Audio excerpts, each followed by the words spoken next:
Money and profit. Two things I love, but it's so hard getting them in the capitalist hellscape that we live in. I, however, have a solution. In order to make enormous amounts of profit, the obvious answer is that we gotta sell something. Now you might be thinking, sell stuff on Etsy or dropshipping or something simple, but those ideas are dumb. The clear, logical choice is to make a bottom-of-the-barrel, low-effort, garbage slop, terrible mobile game.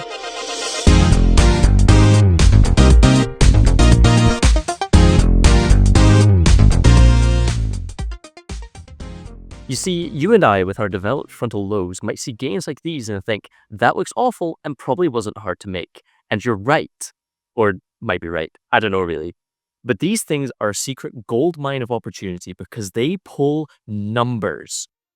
I mean, look at this. Are you kidding me? I mean, we've all played games like these when we were kids, microwaving our brains the moment we got hold of an iPhone, so we know they exist, but the amount of these games that are out there and turn a profit is much larger than you probably think. With the rise of the iPad baby and the Reddit text-to-speech video, clearly there's a market for them, so we're going to jam another game in there and try to get ourselves a piece of the pie.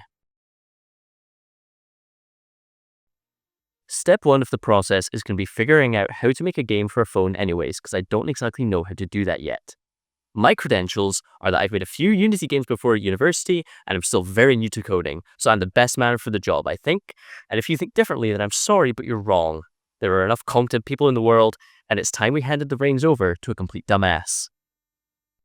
After setting up our Unity project with all the necessary stuff and searching around a bit, the main hurdle is going to be, how do we test the game? Usually in Unity, you can just press this button here and it'll run your project so you can try it out. But for phones, it's a bit more difficult because a computer is in fact not a phone, so we got to do things a little bit differently. After a bit more Googling, it seems we have three options. Option number one is to pay Apple like $1 bazillion for an Apple developer account in order to be able to send the game straight from Unity to the phone to play it. This option is terrible though, because we're trying to make money here, not spend it, and I refuse to put more money in the pockets of a greedy mega corporation.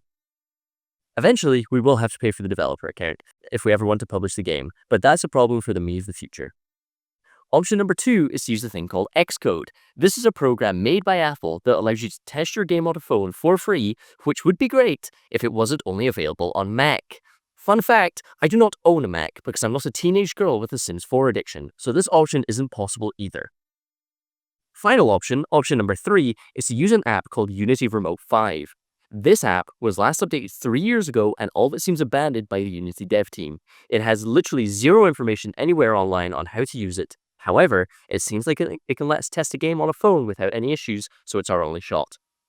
Hit download, open up Unity, plug my phone in, spend 3 hours basically bashing my head against a wall trying to get it to work, and done. It works. This is the start of something big, folks, the beginning of a legend where I become the Jeff Bezos of mobile games. Side note though, just because it works does not mean I am happy. Why the hell do I have to download iTunes on my computer so that it prompts my phone to bring up the Trust Devices screen so that I can then use the app properly? I'm not upset, I just want to have a polite conversation with whoever the hell came up with that. Regardless though, it now works. So on to step 2, make game. This is the real meat and potatoes of the project, where we gotta actually do some work, which sucks, but it's gotta be done.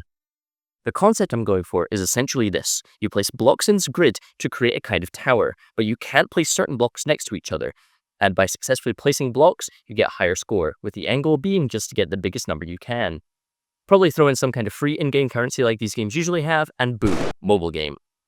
We start with just the basic stuff, set up a background, a grid to place the blocks on, and a block that we can actually move around in place. I know that I'm currently showing my PC screen and it's meant to be a mobile game, but trust me, the cube is moving because I'm controlling it from my phone, and that is pretty cool. Next up, we gotta deal with actually placing the cubes in the right position, some real actual coding, and we're gonna do that using a thing called rays. This basically shoots an invisible line at the bottom of our cube, and when that ray hits something, we can tell the cube to do something. In this case, when the cube we can move is held over one of the other cubes in the grid, and then we lift our finger off of the screen, it changes its position to the same position as the grid cube. This isn't going to stay like this though. Obviously, we do not want cubes overlapping, but it is progress. We also add some stuff like making the cube return to the bottom of the screen if it's not being placed correctly, as well as making the cube size up when we grab it, just to make things feel a lot better and more interactive. You might be asking why I'm doing UI and UX stuff at this point in the project, and to that I say touche. My methods are frankly all over the place, so I get it. To those who didn't question it though. Next up, we accidentally take a whole month off from the project, think all the files got corrupted when we tried to reload it again, and then have a bunch of functions break on us that we could have sworn worked the last time we worked on it. After a bit of time fixing it, we realized nothing has majorly broken, so it's totally fine. The whole thing is held together spit and tape anyways, so don't even worry about it. We added the ability for blocks to move down when we place another one in the stack, and it's a little bit janky, but again, spit, tape, it's fine. But things are starting to look good. This is definitely beginning to feel like an actual mobile game. I hope you're all beginning to see the vision now. There is this weird optical illusion thing going on with the blocks, but that'll be fixed when we make some models to replace the cubes with and add some proper colors, textures, and lighting into it. Lastly, we're going to change course and do some modeling. With the entire game being based around these rather simple squares being stacked in a tower, we don't need anything too complex, especially since we're going for that patented, this took no effort look. We make a square, cut holes in each side, bevel that bitch's edges, and make some variants with some different amount of prongs on each side. The prongs on these models is how we're going to handle certain blocks not being able to be placed next to each other. If a block with a prong on it hits the prong of another block, something bad will happen. Whether that's a game over or a loss in points is yet to be decided. We port them over from Blender to see how they'll look in the game, and bam, not too bad. The plan is to polish things up with animations, sound effects, etc. in future, but for now, this is all we need. Anyways, that's all for now. We've got a nice outline of the project going forward, so next we'll work on handling blocks with touching prongs, adding a scoring system, and possibly features like a timer, as well as beautifying it a little bit more. This video has admittedly taken me way longer to get done than it really should have. I literally started working on this way back in July of 2024. However, I am quite literally the busiest human being in existence, so I ask that you cut me some slack.